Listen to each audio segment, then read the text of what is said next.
ഇന്ന് ഉത്തരാഖണ്ഡിലെ എല്ലാ ജില്ലകളിലും റെഡ് അലർട്ട് മുന്നറിയിപ്പ് നൽകിയിട്ടുള്ള ഒരു സാഹചര്യമാണ്. ഇന്നലെ ഉണ്ടായതുപോലെ വലിയ മഴയ്ക്കുള്ള ഒരു സാധ്യത ഇന്നും പ്രവചിക്കുന്നു എന്നത് ആശങ്കപ്പെടുത്തുന്ന സാഹചര്യമാണ്. ഒപ്പം ഈ രക്ഷാപ്രവർത്തനത്തെ അത് ഏറെ ദുഷ്കരമാക്കും എന്നതാണ്, അല്ലേ മിഥുൻ?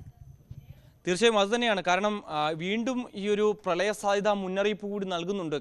വീണ്ടും മണ്ണ് ഇതുപോലെ തന്നെ കുത്തനെ ഒലിച്ചു വരാനുള്ള ഒരു സാധ്യതയുണ്ട്. അതുകൊണ്ട് തന്നെ ഈ പ്രദേശത്ത് മാത്രമല്ല സമീപ പ്രദേശങ്ങളും ഒക്കെ ജാഗ്രതാ നിർദ്ദേശവും ഒപ്പം തന്നെ അവിടുന്ന് ആളുകളെയൊക്കെ ഒഴിപ്പിച്ചിട്ടുണ്ട്. ഏകദേശം നിരവധി ആയിരക്കണക്കിന് ജനങ്ങളെ അവിടെ നിന്ന് മാറ്റിപ്പാർപ്പിക്കുകയും ചെയ്തിട്ടുണ്ട്. കാരണം വീണ്ടും ഇത്തരത്തിലുള്ള ഒരു വലിയ രീതിയിലൊരു മേഘവിസ്ഫോടനമോ അല്ലെങ്കിൽ അത്തരത്തിൽ എന്താണ് ഇതിൻ്റെ കാരണം എന്നുള്ളതിലാണ് ഇതിന് ഒരു വ്യക്തത പറയേണ്ടത്. കാരണം മേഘവിസ്ഫോടനമാണോ അതോ മറ്റെന്തെങ്കിലും കാരണമാണോ ഈ ഒരു മിന്നൽ പ്രളയം ഉണ്ടായത് എന്നുള്ള കാര്യങ്ങളിൽ കൂടി നമുക്കൊരു നിഗമനത്തിലേക്ക് എത്താൻ സാധിച്ചിട്ടില്ല എന്നുള്ളത് തന്നെയാണ്. പക്ഷേ നിലവിലെ സാഹചര്യത്തിൽ വീണ്ടും മിന്നൽ പ്രളയങ്ങൾ ഉണ്ടാകാനുള്ള സാധ്യതയുണ്ട്. കനത്ത മഴ ഇനിയും വരും ദിവസങ്ങളിലും ഇന്ന് മാത്രമല്ല നാളെയും മറ്റന്നാളും ഒക്കെയായി വീണ്ടും അവിടെ റെഡ് അലർട്ട് പ്രഖ്യാപിക്കുന്ന സാഹചര്യം. കനത്ത മഴയാണ് പ്രവചിച്ചിരിക്കുന്നത്. അതിതീവ്ര മഴയ്ക്കുള്ള സാധ്യതയാണ്. കഴിഞ്ഞ 2 ദിവസങ്ങളിലായി മുൻകാലങ്ങളിലേക്കാളൊക്കെ ലഭിച്ചിരുന്നതിനേക്കാൾ ആ പ്രദേശത്ത് ലഭിച്ചിരുന്നതിനേക്കാൾ കൂടുതൽ മഴ ലഭ്യമായിരുന്നു. അതുകൊണ്ട് തന്നെ ഈ ഒരു സാഹചര്യത്തിൽ വീണ്ടും വലിയൊരു ദുരന്തം ഉണ്ടാകാൻ അല്ലെങ്കിൽ ഇത്തരത്തിലുള്ളൊരു പ്രളയം ഉണ്ടാകാനുള്ള ഒരു മുന്നറിയിപ്പ് അല്ലെങ്കിൽ അത്തരത്തിലൊരു സാധ്യത മുന്നിൽ കണ്ടുകൊണ്ടുള്ള പ്രവർത്തനമുണ്ട്. നമ്മളിപ്പോൾ ഒരു വിൻഡോയിൽ കാണുന്ന പോലെ തന്നെ ആദ്യത്തെ വിൻഡോയിൽ കഴിഞ്ഞ ദിവസം ഉണ്ടായ ആ ഒരു ഭയാനകം നടക്കുന്ന ദൃശ്യങ്ങളാണെങ്കിൽ ഇപ്പോഴത്തെ സ്ഥിതിയാണ്. അതായത് ആ റോഡിൻ്റെ ദൃശ്യങ്ങളാണ് ഒരുപക്ഷെ കുറച്ചുകൂടി വ്യക്തമായി നമുക്കത് കാണുകയും ചെയ്യാം. അത്തരത്തിൽ റോഡ് പൂർണ്ണമായും ഒലിച്ചു പോയിരിക്കുന്നു. അവിടേക്ക് എത്താൻ കഴിയാത്തതാണ് ഇപ്പോഴത്തെ ഏറ്റവും വലിയ വെല്ലുവിളി. അവിടേക്ക് എത്തുന്നതിന് വേണ്ടി ഉള്ള നടപടിക്രമങ്ങൾ ആരംഭിച്ചിരിക്കുകയാണ്. ആ റോഡ് പൂർണ്ണ രീതിയിൽ ഒരു ഗതാഗത യോഗ്യമായാൽ മാത്രമേ ഇവിടെ നിന്ന് കൂടുതൽ ട്രക്കുകളും മറ്റു കാര്യങ്ങളും ആവശ്യ വസ്തുക്കളൊക്കെ തന്നെ അവിടേക്ക് എത്തിക്കാൻ സാധിക്കുകയും ചെയ്യൂ. ഒപ്പം തന്നെ നിലവിൽ അവിടെ കുറച്ചധികം ആളുകളെ രക്ഷപ്പെടുത്താൻ സാധിക്കുകയും ചെയ്തിട്ടുണ്ട്. 4 പേരുടെ മരണമാണ് ഔദ്യോഗികമായി സ്ഥിരീകരിക്കുകയും ചെയ്തിട്ടുള്ളത്. മറ്റൊന്ന് ചില ദൃശ്യങ്ങളൊക്കെ നമ്മൾ കാണുകയും ചെയ്തിരുന്നു. ആ ഒരു ചെളിക്കൂമ്പാരത്തിൽ നിന്ന് രക്ഷപ്പെട്ട് കയറി വരുന്ന ഒരു മനുഷ്യനെയൊക്കെ നമ്മൾ കാണുകയും ചെയ്തിരുന്നു. അത്തരത്തിൽ ആശ്വാസകരമായിട്ടുള്ള ചില ദൃശ്യങ്ങൾ കൂടി ഇന്നലെ പുറത്തു വന്നിരുന്നു. എന്തായാലും നിലവിൽ അതായത് നമുക്ക് സാധ്യമാകുന്ന തരത്തിലുള്ള എല്ലാ സംവിധാനങ്ങളും ഉപയോഗിച്ചുകൊണ്ടുള്ള രക്ഷാപ്രവർത്തനം അവിടെ തുടരുകയാണ്. മിഥുൻ ഇപ്പോൾ സൂചിപ്പിച്ചതുപോലെ തന്നെ എത്രത്തോളം ഭയാനകമായ ദൃശ്യങ്ങളാണ് നമ്മളിപ്പോൾ കണ്ടുകൊണ്ടിരിക്കുന്നത് എന്നുള്ളതാണ്. ഇന്നലെ മുതൽ തന്നെ ഈ ദൃശ്യങ്ങൾ പുറത്തു വന്നതാണ്. സോഷ്യൽ മീഡിയയിൽ അടക്കം വളരെ വൈറലായിക്കൊണ്ടിരിക്കുന്ന ദൃശ്യങ്ങളാണ്. അത്രത്തോളം ഭീതിതമായ ദൃശ്യങ്ങളാണ്. മലയുടെ മുകളിൽ നിന്ന് ചെളിയും മണ്ണും മരങ്ങളും പാറകളും എല്ലാം കുത്തി ഒലിച്ച് ഇടിച്ചിറങ്ങി താഴേക്ക് വന്ന് ധരാലി എന്ന ഒരു ഗ്രാമത്തെ ഒന്നാകെ മായ്ച്ചു കളയുന്ന അതിഭീകരമായ ഭയാനകമായ ദൃശ്യങ്ങളാണ്. വലിയ ആശങ്കപ്പെടുത്തുന്ന സാഹചര്യം ഇപ്പോഴും അവിടെ തുടരുന്നുണ്ട് എന്നതാണ്. അത് രക്ഷാപ്രവർത്തനത്തെ പ്രതികൂലമായി ബാധിക്കുന്നു എന്നുള്ള ആശങ്ക നിലനിൽക്കുന്ന സാഹചര്യമാണ് ഉള്ളത്. മിഥുൻ, ഇനിയിപ്പോൾ ഏറ്റവും ഒടുവിലായി ഇപ്പോൾ ആലോചിച്ചിരിക്കുന്ന രക്ഷാപ്രവർത്തനത്തിൻ്റെ ഭാഗമെന്ന് പറയുന്നത് ഈ കെടാവർ നായ്ക്കളെ വ്യോമമാർഗം അവിടേക്ക് എത്തിച്ചുകൊണ്ട് മണ്ണിനടിയിൽ കുടുങ്ങിയിട്ടുള്ള ആളുകളെ കണ്ടെത്താം എന്ന ഒരു തീരുമാനമാണ് ഉള്ളത്, അല്ലേ? ഈ ദൗത്യം എപ്പോഴത്തേക്ക് തുടങ്ങും? അത് തന്നെയാണ്. പക്ഷേ നിലവിൽ ഈ ITBP സംഘമൊക്കെ അവിടെ ഉണ്ട്. പക്ഷേ ഒരു പ്രശ്നം എന്ന് പറയുന്നത് ഞാൻ നേരത്തെ സൂചിപ്പിച്ചപ്പോൾ തന്നെ അവിടേക്ക് എത്താൻ ഇവർക്ക് സാധിക്കുന്നില്ല എന്നുള്ളതാണ്. അവിടത്തേക്ക് എത്താനുള്ള പ്രധാനപ്പെട്ട ഒരു പാതയാണുള്ളത്.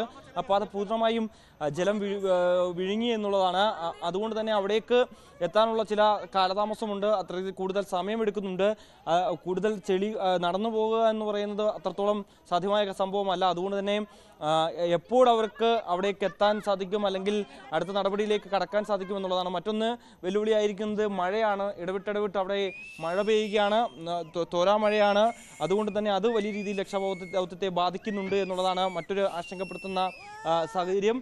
നിലവിൽ നമുക്ക് ദേശീയ മാധ്യമങ്ങളൊക്കെ നൽകുന്ന വിവരങ്ങളനുസരിച്ച് നിരവധി പേർ കുടുങ്ങിക്കിടക്കുന്നുണ്ട്. അതായത് 100-ലധികം പേർ ഈ മണ്ണിനടിയിൽ പെട്ടുപോയിട്ടുണ്ട് എന്ന് തന്നെയാണ് അവർ പറയുന്നത്. അതുകൊണ്ട് തന്നെ അവരെ കണ്ടെത്തുക, അതായത് 2 നില കെട്ടിടങ്ങൾ, ബഹുനില കെട്ടിടങ്ങൾ അടക്കം ഈ ഒരു മലവെള്ളപ്പാച്ചിൽ കടന്നു പോകുന്ന വഴിയിൽ ഇവയെല്ലാം തന്നെ അവിടെ ഒലിച്ചെടുത്തുകൊണ്ട് പോവുകയും ചെയ്തു. അത്രത്തോളം മണ്ണ് കൂമ്പാരമായി കിടക്കുന്നുണ്ട്.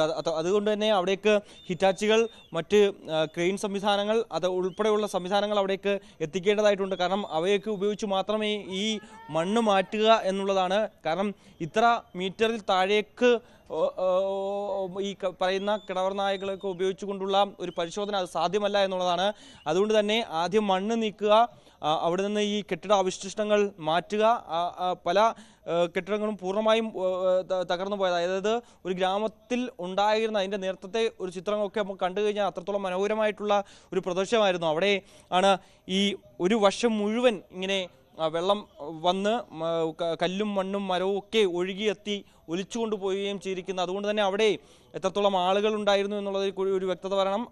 ഈ രക്ഷാപ്രവർത്തനം ഏകോപിപ്പിക്കുന്നതിന് വേണ്ടിയുള്ള എല്ലാ ശ്രമങ്ങളും ഇപ്പോൾ നടക്കുകയാണ് എന്നുള്ളതാണ്. പക്ഷേ നിലവിൽ ഞാൻ സൂചിപ്പിച്ചതുപോലെ തന്നെ ഇത്തരത്തിലുള്ള പ്രകൃതി ദുരന്തങ്ങളൊക്കെ നമുക്കറിയാം, ഒരു നിമിഷം കൊണ്ടുണ്ടാകുന്നതാണ്. ഒരു നിമിഷം കൊണ്ട് ഒരുപാട് മനുഷ്യരുടെ ജീവിതവും ജീവനും ഒക്കെ കവർന്നെടുക്കുന്ന ദുരന്തങ്ങളാണ്. നമ്മളിപ്പോൾ കണ്ട ഒരു ദൃശ്യങ്ങളിൽ ഒന്ന് നമ്മളെ ഏറെ ആശങ്കപ്പെടുത്തുന്നതാണ്. അതായത് ഈ മലയുടെ മുകളിൽ നിന്ന് ഇത്തരത്തിൽ വലിയ തോതിൽ മണ്ണിടിഞ്ഞ് ആ വെള്ളവും ചെളിയും പാറക്കഷ്ണങ്ങളും മരങ്ങളും ഒക്കെയായി താഴേക്ക് കുത്തി ഒലിച്ച് വരുന്നത് കണ്ട് അവിടെ നിന്ന് ജീവനും കൊണ്ട് ഓടാൻ ശ്രമിക്കുന്ന ഒരു ചെറിയ കൂട്ടം മനുഷ്യരെ നമുക്ക് ഈ ദൃശ്യങ്ങളിൽ കാണാം. അവര് പക്ഷേ ഓടുന്നതിന് മുമ്പ് തന്നെ, ആ ഓടുന്നതിനിടയിൽ തന്നെ അവരെ ആ മണ്ണും ചെളിയും അടങ്ങി ആ കുത്തി ഒലിച്ചു വന്ന മലവെള്ളപ്പാച്ചിൽ അവരുടെ ജീവൻ കവർന്നെടുക്കുന്ന അതിദാരുണമായ കാഴ്ച നമുക്ക് ഈ ദൃശ്യങ്ങളിൽ ലഭ്യമായിട്ടുണ്ട് എന്നുള്ളതാണ്. ഈ ദൃശ്യങ്ങളൊക്കെ നമുക്ക് കണ്ടു നിൽക്കുന്നതിലും നിരന്തരം കാണിക്കുന്നതിലുമൊക്കെ ബുദ്ധിമുട്ടുണ്ട്.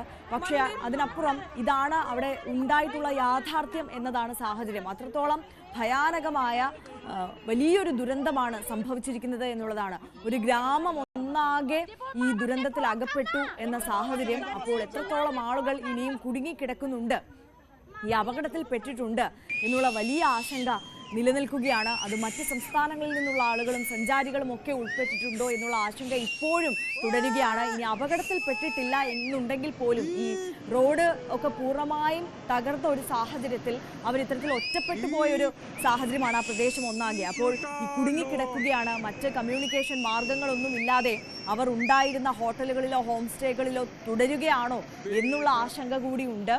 അപ്പോൾ പക്ഷേ എത്രത്തോളം ആളുകൾ അവിടെ കുടുങ്ങിക്കിടപ്പുണ്ട്, കേരളത്തിൽ നിന്നുള്ള ആളുകൾ ഉണ്ടോ എന്നതിനെക്കുറിച്ചൊന്നും ഈ ഘട്ടത്തിൽ ഒരു റിപ്പോർട്ടും ലഭ്യമാകുന്നില്ല എന്നുള്ളതാണ്. ഞാൻ നേരത്തെ സൂചിപ്പിച്ച ദൃശ്യമാണ് പ്രേക്ഷകർ ഇപ്പോൾ സ്ക്രീനിൽ കാണുന്നത്.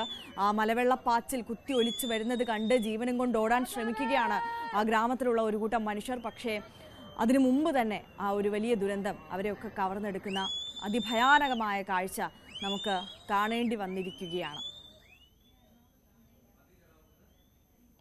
മിഥുൻ, ഈ രക്ഷാപ്രവർത്തനം അത് തുടരുന്ന സാഹചര്യമാണ്. ഈ കേന്ദ്ര വൃത്തങ്ങളൊക്കെ ഈ ഘട്ടത്തിൽ എന്തൊക്കെ കാര്യങ്ങൾ പറയുന്നുണ്ട്? അതായത് അവർ പറയുന്നതനുസരിച്ച് മേഘവിസ്ഫോടനം ഉണ്ടായ സ്ഥലത്തേക്ക് എത്താൻ സാധിക്കുന്നില്ല എന്നുള്ളത് തന്നെയാണ്. രക്ഷാപ്രവർത്തനം എത്താൻ സാധിക്കാത്ത സൈനികർ അവിടെ കുടുങ്ങിക്കിടക്കുകയാണ്. കാരണം ആ പ്രദേശത്തേക്ക് എത്താൻ ഇതുവരെ സാധിക്കുന്നില്ല. പ്രധാനപ്പെട്ട പാത അത് തകർന്നിട്ടുണ്ട്. അത് പുനർനിർമ്മിക്കാനുള്ള ശ്രമമാണ് നടക്കുന്നത്.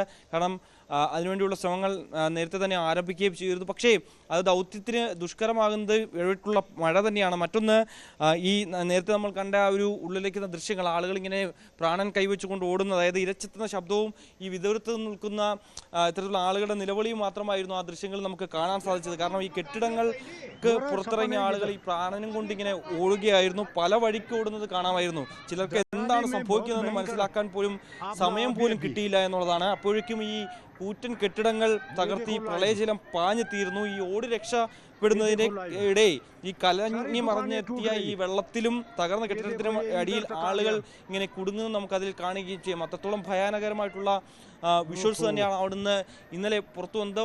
ഇന്നലെ 1:45 കൂടിയാണ് ഒരു ഗ്രാമത്തെ മുഴുവൻ വിഴുങ്ങിയ വലിയൊരു ദുരന്തത്തിന് വഴിവെച്ചത്.